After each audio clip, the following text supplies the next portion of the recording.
Olá, meus queridos. No capítulo 14 da unidade 2, sobre o segundo reinado, os dois primeiros períodos políticos depois da independência do Brasil aconteceram de forma inconstitucional. No primeiro reinado, a Assembleia foi dissolvida e Dom Pedro I outorgou a Constituição da forma que lhe convinha.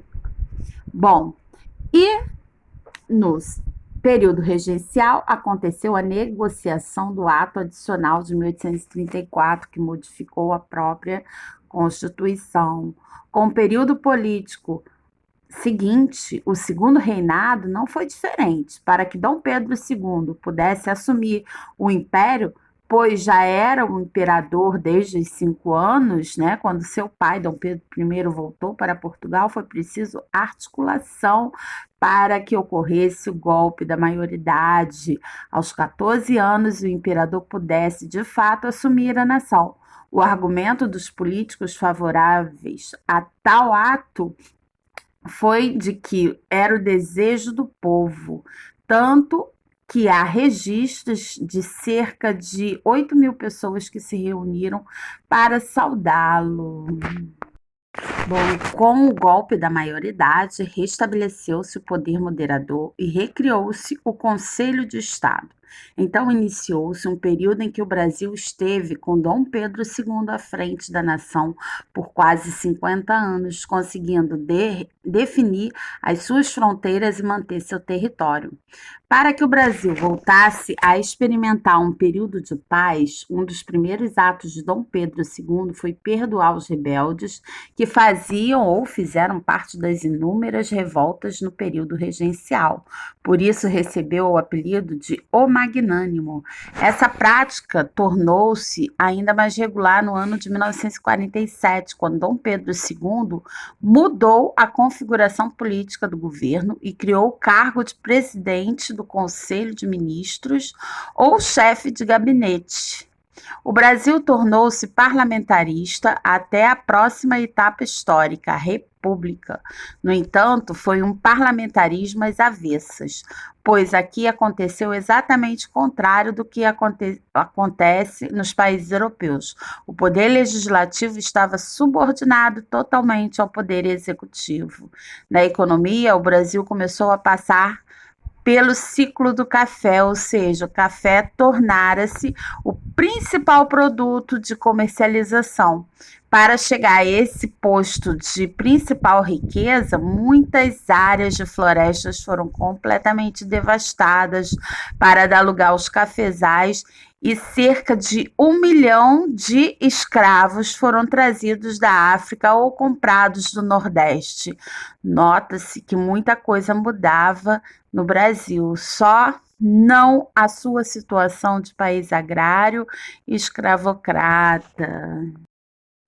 Bom, e o dinheiro envolvido na produção do café trouxe benefícios para as cidades do Rio de Janeiro e também de Santos, além de grande desenvolvimento para a região sudeste do Brasil. Também seria responsável pela vinda de inúmeros estrangeiros imigrantes para trabalhar nas lavouras cafeeiras. No entanto, essa mesma classe social, os cafeicultores, que foi beneficiada com ações do imperador, também articulou sua saída devido principalmente à abolição da escravatura. Bom, e no final do seu reinado, Dom Pedro II sofria com a pressão da Inglaterra para abolir a escravatura, pois tinha interesse em aumentar o mercado consumidor de seus produtos, e para isso precisava que os escravos se tornassem homens livres e assalariados, para começar a poder comprar o que quisessem. Entretanto, o interesse interno de parte dos cafeicultores era que se mantivesse a escravidão, pois o trabalho baseava-se nessa mão de obra e tinha empregado muito dinheiro nisso.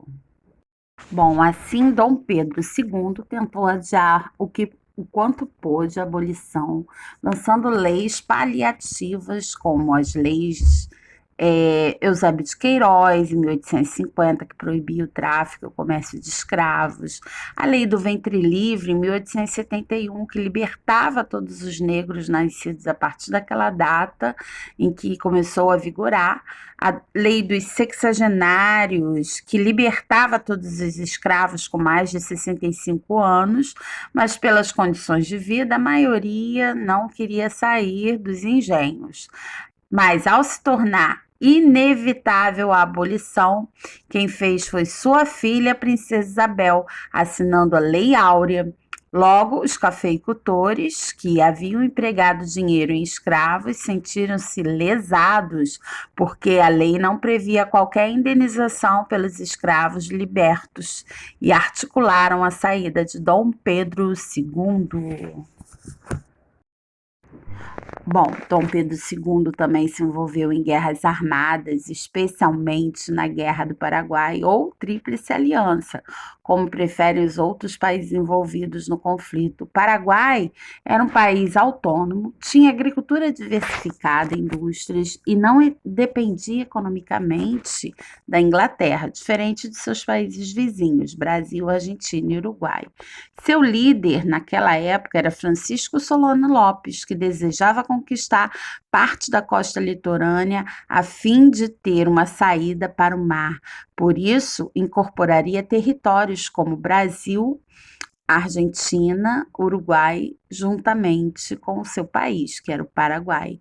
A guerra começou exatamente para defender seus territórios e com o dinheiro emprestado da Inglaterra, o que levou o Brasil a um desequilíbrio financeiro, mas o Paraguai não foi o único vilão da guerra, não. O Império Brasileiro almejava conquistar o Paraguai para controlar a navegação na região. Bom, assim, depois de mais de 5 anos de conflitos, cerca de 80% dos habitantes do Paraguai estavam mortos, chegando ao assustador percentual de 96% dos homens, e o país estava completamente destruído. O Brasil e a Argentina conseguiram alguns milhares de quilômetros de territórios tomados do Paraguai. Ao final da guerra, ainda insatisfeito com a vitória, o governo ordenou o massacre do povo paraguaio. Assim, uma sucessão de fatos provocou o fim da monarquia no Brasil. A insatisfação da elite agrária, pela não indenização dos escravos libertos, o endividamento e também as dificuldades econômicas devido ao financiamento da Guerra do Paraguai. O desejo dessa classe de mais liberdade e poder de decisão e o temor em relação à sucessão do trono vir a ser a ser ditada por um estrangeiro, já que o imperador, né, só tinha 2 filhas. Bom, queridos, e essas situações levaram ao fim de mais um período histórico e deram início ao novo período republicano. Um grande abraço, espero que tenham gostado.